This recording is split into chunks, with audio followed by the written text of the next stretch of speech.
नमस्कार दोस्तों, हरियाली तीज की व्रत कथा। शिव पुराण के अनुसार भगवान शिव शंकर और माता पार्वती का पुनर्मिलन हुआ था और यह दिन हरियाली तीज का था।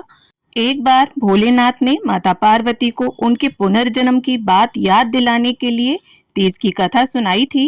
भगवान शिव ने कथा सुनाते हुए कहा, पार्वती, तुम मुझे पति के रूप में पाना चाहती थी, जिसके लिए तुमने हिमालय पर्वत पर कठोर तप किया था। तुमने सर्दी, गर्मी, बरसात आदि सभी कष्टों को सहा। इसे देखकर तुम्हारे पिता बेहद दुखी थे।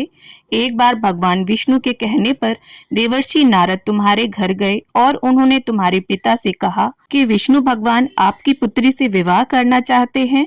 आपकी क्या राय है? इसे सुनकर पर्वतराज बेहद खुश हुए और अपनी पुत्री का विवाह भगवान विष्णु के साथ करवाने के लिए तैयार हो गए। यह समाचार नारद जी ने भगवान विष्णु को दिया, लेकिन जब ये बात तुम्हें पता चली तो तुम नाराज हो गई, क्योंकि तुमने मेरे लिए घोर तप किया था और तुम मुझे मन ही मन अपना पति मान चुकी थी। यह बात तुमने अपनी सहेली को बताई, तब उसने तुम्हारी मदद करने के लिए तुम्हें एक घने वन में छुपा दिया। वह वन ऐसा था जहां तुम्हारे पिता कभी नहीं पहुंच सकते थे। उस वन में तुम लगातार तप करती रही। पर्वतराज तुम्हारे न मिलने से परेशान थे।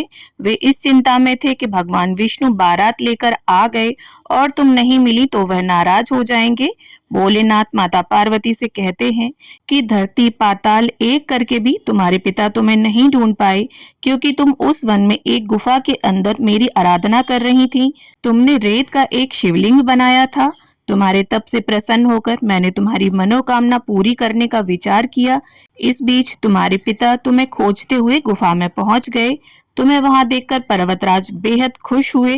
तुमने अपने पिता से कहा कि तुमने मुझे अपना वर चुना है और इसके लिए तुमने घोर तप किया है और आज यह तपस्या सफल हो गई है। भोलेनाथ ने मेरा वरण कर लिया है। अगर आप मेरा विवाह भोलेनाथ से करने को तैयार हैं तो मैं आपके साथ चलूंगी। यह सुनकर पर्वतराज तुम्हारा विवाह मुझसे करने को तैयार हो गए। इसके बाद उन्होंने विधि विधान से हमारा विवाह संपन्न कराया। हे पार्वती, जिस तरह तुमने यह मेरा कठोर व्रत किया और हमारा विवाह संपन्न हुआ, उसी तरह यदि कोई स्त्री इस हरियाली तीज का व्रत पूरी श्रद्धा और निष्ठा से करेगी तो मैं उसे मनवांछित वर प्रदान करूंगा और अखंड सौभाग्यवती का वरदान दूंगा। हे भोलेनाथ, इस कहानी को कहते, सुनते और हुंकारा भरते हुए सब पर कृपा करिएगा। जय भोलेनाथ, जय माता पार्वती।